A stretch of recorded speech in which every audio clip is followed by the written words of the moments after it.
De 15 em 15. Oi, meu nome é Leandro Negreiros e esse é o De 15 em 15, o podcast que traz um episódio a cada 15 dias com duração de 15 minutos.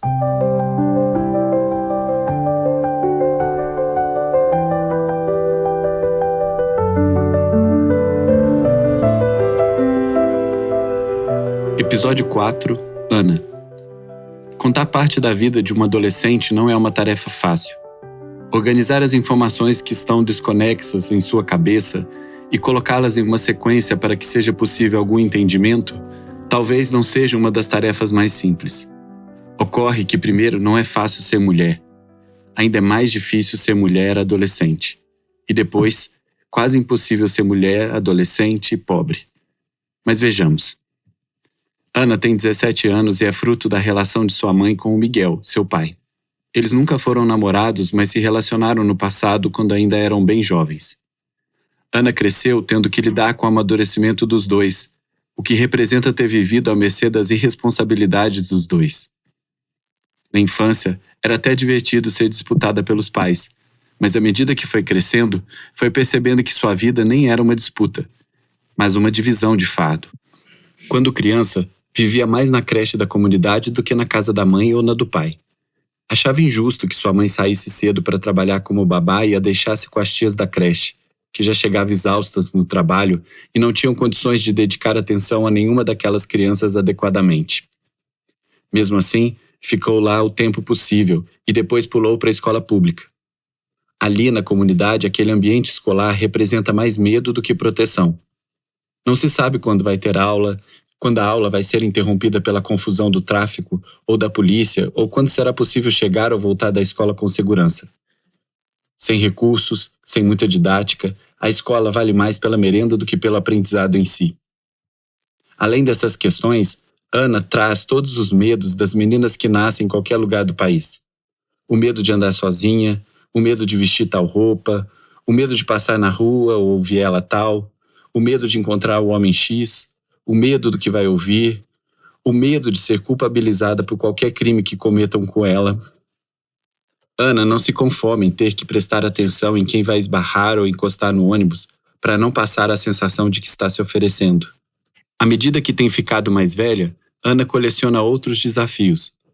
Não sabe se pode mesmo escolher uma profissão, estudar e tentar o Enem no fim do ano ou encarar seu destino e fazer como a mãe e o pai e aceitar o primeiro precário emprego que lhe oferecerem e começar a ajudar nas despesas de casa. Além da falta de clareza de que profissão escolher, que é comum nessa fase, Ana tem dúvida se ela cabe em determinada profissão. Pensa em ser arquiteta, mas fica imaginando como seria sua presença em uma sala de aula. Ela periférica, os demais colegas não. Ana ainda carrega com seu corpo um sério problema de autoestima. Não é preta o suficiente para se apresentar como preta, nem branca o suficiente para se apresentar como branca. Assim, depende do termômetro racista da sociedade que ora lhe enxerga como uma ameaça, ora lhe enxerga como um problema. Essa questão de aceitação social tem atormentado o seu sono e a cobrança pela aparência própria de sua idade faz com que sonhe ser invisível. Nas redes sociais desistiu de seguir grandes influenciadoras. Era angustiante demais para ela ter que conviver com sua realidade quando fechava o celular. Trocou sua foto pessoal por uma figura de anime. É difícil demais se apresentar com a própria cara para o mundo digital. Ela acha engraçado quando as colegas às vezes reclamam da pressão dos pais e desejam ter autonomia na vida. Ana, ao contrário, queria que seus pais criassem um ambiente de dependência. Ela sente falta de imposição de limites e de proteção. Queria ter pais presentes que pudessem se preocupar com ela e não somente com a sua sobrevivência. O que percebe quando os observa no tratamento com ela é de que cumprem um checklist de obrigações e que ficam livres e aliviados quando consegue cada um cumprir a sua parte na criação da filha. Parece que conta os dias para libertá-la de vez para a vida. Ana tem ainda pensado que os primeiros relacionamentos amorosos de seus amigos têm se apresentado mais fáceis que os dela. Ela já conheceu uns caras, já os beijou, mas não sentiu nada por eles. Não teve uma paixão avassaladora, um romance ou uma aventura que justificasse uma mentira para os pais ou um pular de janela de casa à noite para um encontro. Ana está em dúvida se o que acontece com ela é falta de achar alguém que realmente vale a pena ou de entender que ela não gosta de fato do sexo oposto e tem negligenciado a sua orientação sexual. A segunda opção é ainda mais perturbadora, porque morre de medo de encontrar uma menina para se relacionar que apresente as mesmas questões que ela. Dúvidas, medos, autoestima ferida, marcas de abandono, desinteresses. Tem receio de acrescentar ao seu portfólio mais um estigma. Mulher, periférica, preta, pobre e lésbica. A vontade de ser invisível cresce. Acontece que essa necessidade de se isolar, de ficar trancada em seu quarto, de querer sempre ficar sozinha e invisível para ela, parece ter tido um lado positivo. Ela se escondeu nos estudos, assiste às aulas na escola, frequenta o cursinho da comunidade, traz alguns livros da biblioteca para casa e se afunda nos estudos. É um esconderijo. Mas Ana não sabe que de fato é uma fuga, que poderá levá-la para um lugar melhor.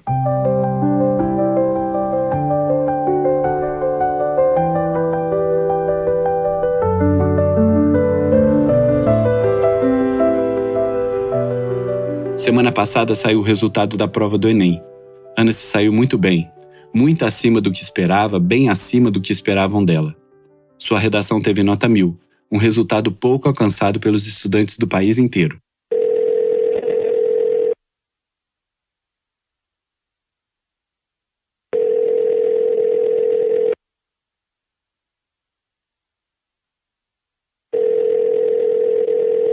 Ela ligou orgulhosa para contar para o pai que daria para entrar em uma universidade pública, que ela poderia escolher a instituição dada a sua nota e que ela teria um leque de opções, coisa rara para ela que tinha nascido naquelas condições sociais e econômicas. Do outro lado do telefone, seu pai escutou com o ouvido atento. As palavras, mesmo que monossilábicas, pareceram orgulhosas. O pai até admitiu que não entendia muito sobre a prova e como seria a vida da filha a partir daquele momento. Isso era até compreensível para Ana, pois ela sabia que o pai não tinha finalizado nem o ensino fundamental. Ela pensou em contar para o pai para aproveitar a ligação e aquele momento de orgulho que estava conhecendo uma menina do cursinho da comunidade, que ela era também muito interessada nos estudos, que tinha planos de ter uma profissão e tentar meios para sair das condições impostas pela vida. Mas o pai contou para ela que estava pensando em voltar a frequentar o culto na igreja que sua avó congregava. Ela levou um susto. Justo o pai que não falava em Deus, que não parecia acreditar em algo, teve receio de dizer a ele sobre a menina, a possível candidata a um primeiro amor de verdade, e ele a repreender em nome de uma religião que ele não acreditava. Ficou imaginando-o citando algum versículo bíblico do Primeiro Testamento. Disse que contaria para ele pessoalmente uma novidade, uma sensação nova. Queria olhar em seus olhos para captar corretamente a sua reação.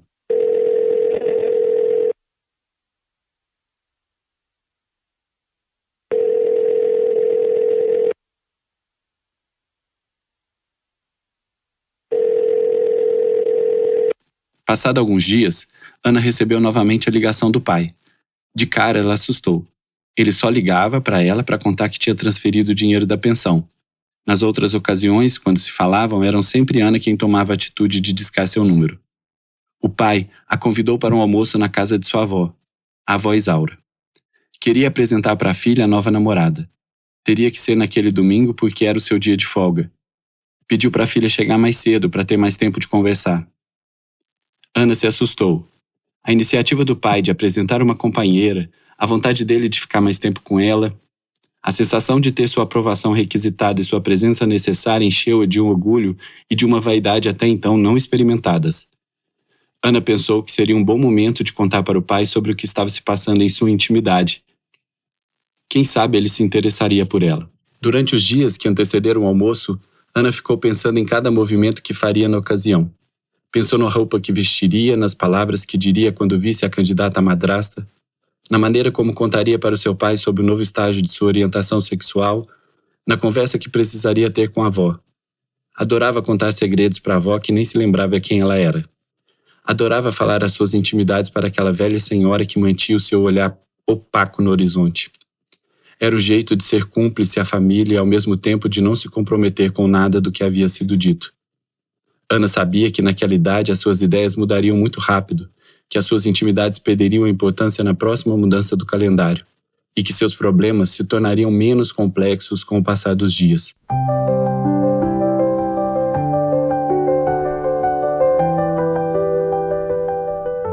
Na manhã daquele domingo, Ana escolheu uma roupa toda preta. Queria parecer séria para todos da família, afinal seria um dia de aprovação e de ser aprovada. Maquiou-se carregadamente com sombras escuras, mas desistiu-se. Retirou a maquiagem e foi de cara lavada.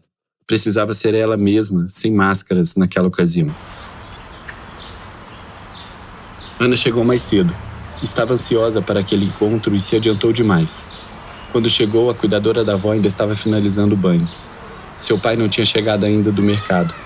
Sentou no primeiro cômodo da casa, que servia de copa, sala e quarto, a depender da hora do dia, e pôs-se a olhar em sua volta. Que sinais dá a escassez? Se perguntou. Olhou as estampas das cortinas que não conversavam entre si, os móveis que esbarravam nos outros, a manta que cobria o buraco no sofá, a mesa de 4 lugares com 3 cadeiras, a TV de tubo, as prateleiras enfeitadas de crochê, a roupa para passar amontoada na poltrona, o barulho da panela de pressão fazendo a música de fundo de seu pensamento. O pai chegou e pareceu feliz em vê-la. Deu-lhe um beijo sem jeito, tocou em seu braço, mas não a abraçou. Ana foi no impulso de abraçá-lo, mas lembrou que nunca completavam esse movimento. Respeitou o desencaixe do relacionamento. Ana perguntou da nova companheira e ele disse que ela já devia estar a caminho.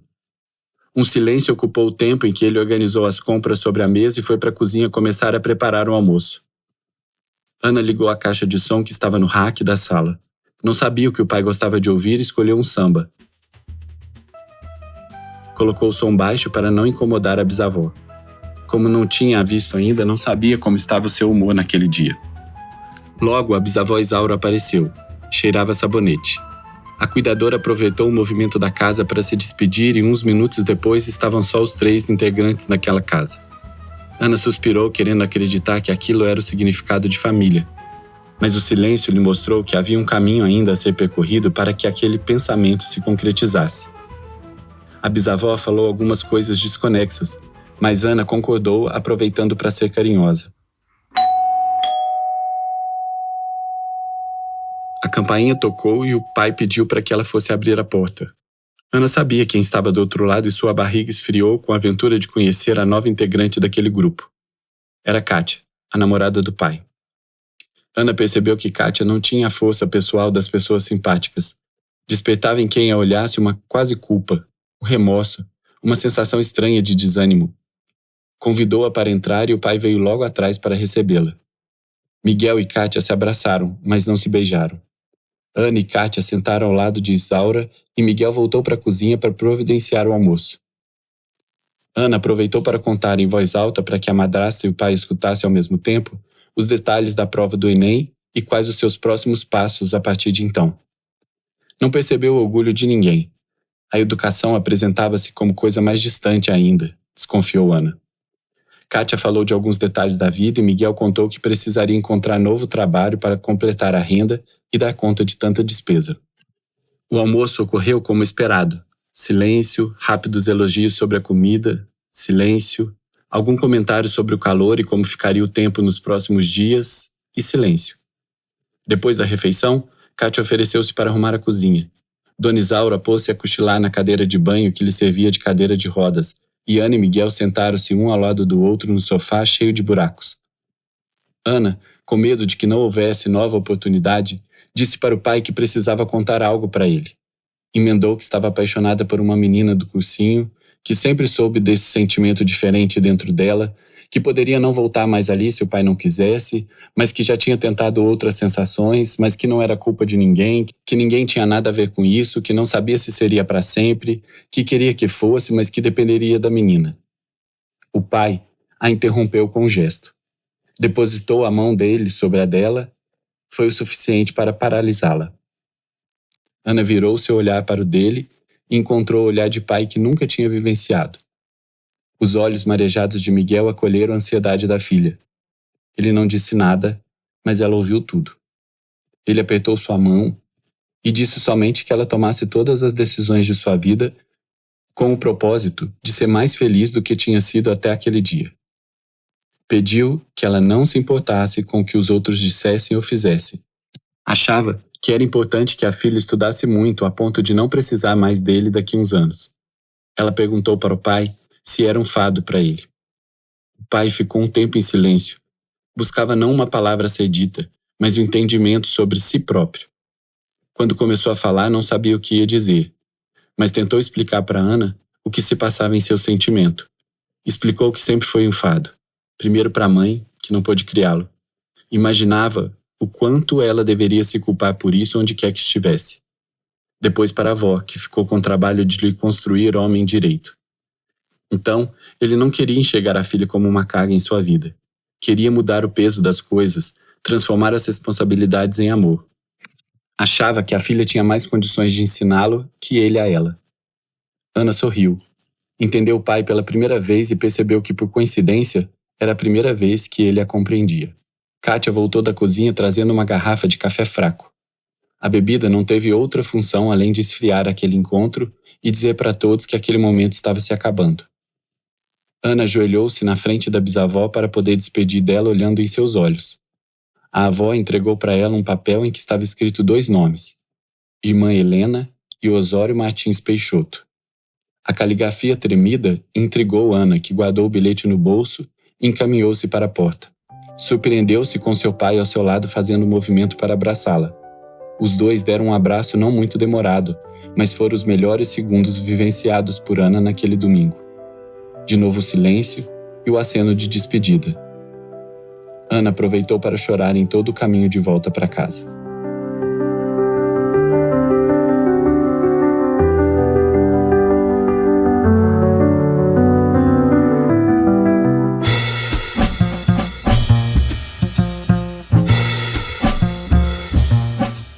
Esse foi o episódio de hoje do De 15 em 15, o podcast que traz um episódio a cada 15 dias com duração de 15 minutos.